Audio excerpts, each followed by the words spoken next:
Look, I'm just happy to be here tonight. As many of you know, I'm an open book, so I'm just going to let it all hang out, all right? Not literally, figuratively. But what I want to talk about is, overcoming obstacles and challenges as an essential part of growth. And in the past year, I've experienced a lot of personal growth, catalyzed primarily because I've got a business and I'm a business owner. But more than just overcoming those challenges, I've learned that the essential first step in doing so is in embracing the reality of the struggles that we're presented with rather than running from them.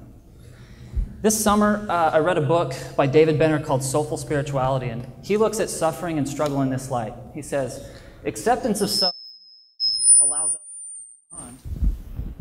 us to move beyond anger and resentment. It does this by inviting us to engage with the questions suffering asks of us. Like, why is this suffering such a surprise? And why did I ever expect to be pain-free? And what might change if you were to accept suffering rather than fight it? And learning to ask the tough questions and look yourself in the mirror is probably the hardest thing you can do in life, because you realize you might not like what you see. But avoiding this process keeps us stuck in our old ways and prevents us from evolving as an individual, as David points out here. The Bible in the book of Romans puts it this way: we can rejoice too when we run into problems and trials, for we know they help us develop endurance. And that's kind of been the theme for me this year. I've kind of felt that struggle, asked the tough questions around that, overcame the obstacle, grew from the process, and then it just seemed to repeat itself. But obviously there's a lot of good things that come out of going through this process. My business has nearly doubled this year.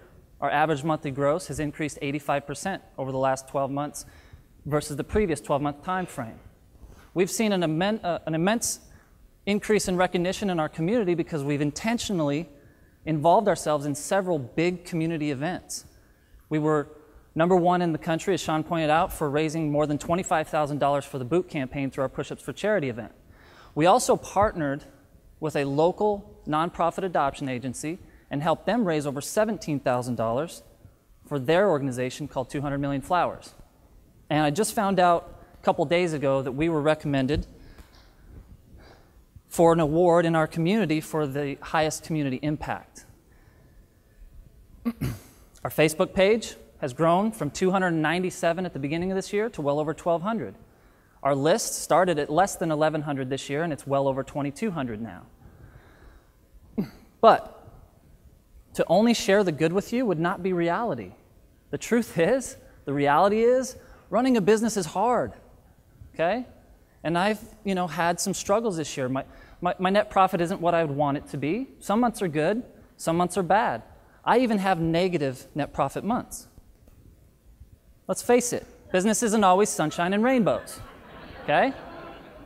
And our hard work doesn't always produce mythical results, right? And that's why I want to talk about this theme of a struggle to overcome an obstacle and the growth that transpires as a result. Now, my first area of struggle was in January with our Raise the Rates campaign. Now, after going through the Found Money program immediately following mega training last year, I realized that my prices didn't really generate enough profit to support the business where it was at. So I made some big changes. Now, this obviously didn't sit well with a lot of long-term clients that we've had. They looked at me as getting greedy. The reality was they just were upset with the method that I used. They were much more likely to want me to give them a phone call or sit down with them in person. And we ended up losing some of those clients. But if I didn't do it, the business wouldn't have survived. It was the right thing to do, even though it was difficult to go through it at the time. And I got to learn a valuable lesson on how my clients like me to communicate with them. Another area of struggle for me this year, early on, was not really having much balance in my life. I was working so heavily on these big community projects, several of which I didn't mention, and I was finding that I had less time for more personal aspects of my life. So with NPE's help, I developed a calendar and blocked out my top priorities first and started living by it, starting with my devotional time and time spent in my men's groups, which helped feed me spiritually. I blocked out my workouts, and I hired my trainer, Daniel, to literally whoop my butt and hold me accountable and keep me consistent. I have an entire half day blocked out where I get to do whatever I want to do that does not relate to business. It's my own little personal Clint date, okay? But most importantly, I blocked out some time with me and my wife so that we had a date night every single week. Now, I tell you all this because even though I was doing some great things, I found myself missing out on doing a lot of the little things that help keep you going. And so that resulted in some decline in some cash flow and some revenue. And by midsummer, I was really questioning my ability as a business owner. You know, when you've worked hard for 4 years and you realize you're just not there yet, and worse, you realize how far you have to go, it can be a very frustrating and defeating feeling. I even told Sean that I wanted out of the fitness business altogether. And I'm telling you this because I want you to know that if you struggle, you are not alone. So with Sean's encouragement, I dove back into the dream lifestyle exercise, and it spurred some really big questions that I needed to answer. Questions like, why am I even doing this? And what do I really want for my life? And am I truly doing what makes me happy? So during this 6-week period from mid-June to the end of July, I went through this deep thinking and internal assessment period. And I got to tell you, it sucked, okay? It wasn't fun. But it was the very thing that forced me to grow. Like I said earlier, the hardest thing to do in life is look yourself in the mirror. But when I did, I learned a lot about myself, and I was forced to face my weaknesses.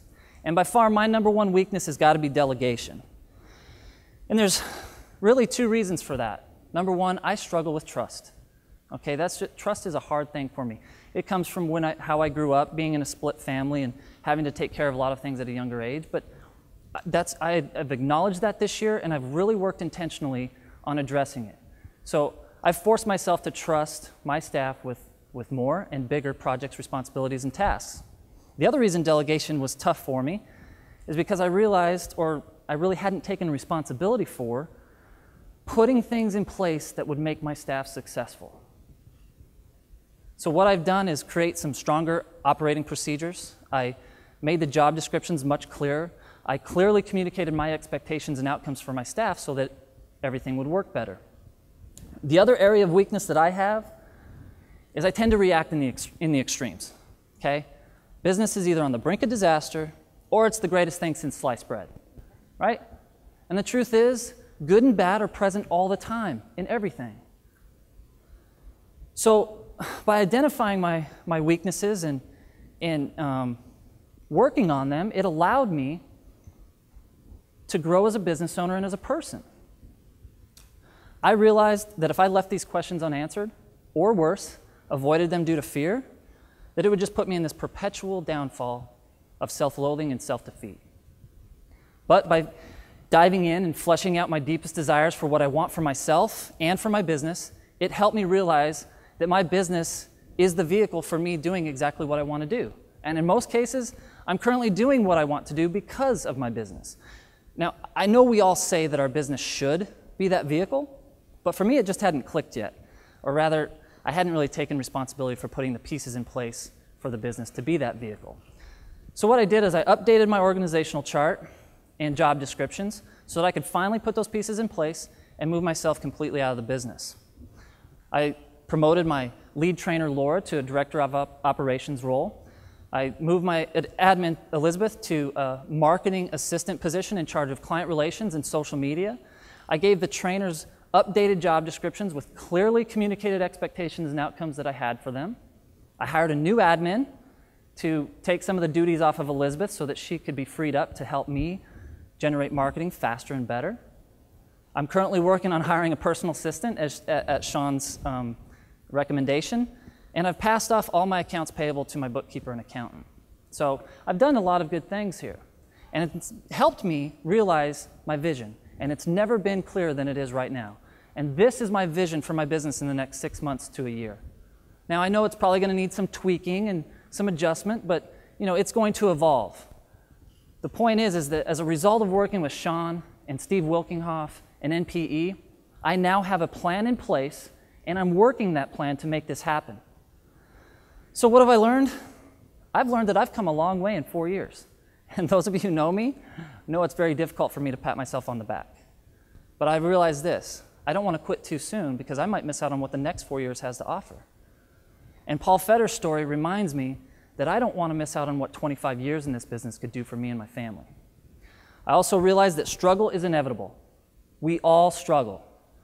It's what forces us to adapt, evolve, and grow. You just have to be willing to embrace it. You also have to have lifelines and be willing to reach out for them. You know, the VIP community this summer was my lifeline. I shared a lot of my struggles and what was going on, and they helped support me. The other thing I learned is that nobody can do this work for you. You just have to be willing to fight for what you believe in and for what you want in your life. Now, through all the struggle and the work and the time investment, I really have had some great opportunities to get away for long periods of time while the business stayed on course. In February, Jennifer and I went to San Francisco to spend a week. We saw the sights, we went to Napa for a day, and we got to hang out with fellow VIPers Audra Baker and Kristen Nolan. In April, we went to Vegas for 5 days to celebrate my brother's return from his year-long deployment in Afghanistan. This June, we went to Disney World for an entire week prior to the VIP spring training. And Jennifer and I celebrated our 10-year anniversary with our first ever trip to the Magical Kingdom. But most recently, I went to Idaho for 8 days on a rafting trip.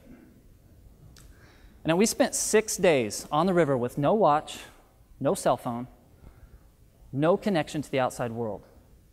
Just a bag of clothes, some personal hygiene items, and 4 kooky guides providing us some direction and insight. You know, sleeping under the stars and experiencing the mystery and the wonder and the beauty of God was really healing for my spirit. Not to mention a complete emotional and mental recharging of my life battery. And the cool thing is that the river presented a great metaphor for life, and as business as well. You know, life is continually rushing by, and you don't know what's up around the next bend. You can stand on the shore watching it go by in fear of risking more than you want to lose. You can swim against the current or try to swim against the current in hopes of controlling how far you want to go, or you can jump in and go with the flow. Now, I've done all 3 in my life, but far less of the latter of those 3. So on the second day of our trip, I decided to go down the river in a single-man raft known as a ducky. And the first rapid that we came to was called Harvey Wallbanger. And the guides were instructing us to make sure we stayed to the left so that we wouldn't get pinned up against the rocks on the right. But if you got too far to the left, you miss out on all the fun the rapids provide. And I accidentally went too far to the left. And I was disappointed in myself. And I remember telling myself in that moment, Clint, you need to risk more. So as we approached the next rapid, which was a class 3, I noticed that the other rafts ahead of me were going to the right of what's known as Demon's Drop. So I was like, I'm going right down the middle. As soon as I cleared the drop, I was flipped out of the raft and into the raging water. But interestingly enough, I didn't panic. All I heard in my head was the voice of the guide that taught us self-rescue technique. So I pulled my knees up into my chest so I wouldn't get a foot stuck under a rock. I found the raft, was able to get up on top of it, eventually flipped it back over, and climbed back in. Now the adrenaline's just coursing through my body at this time.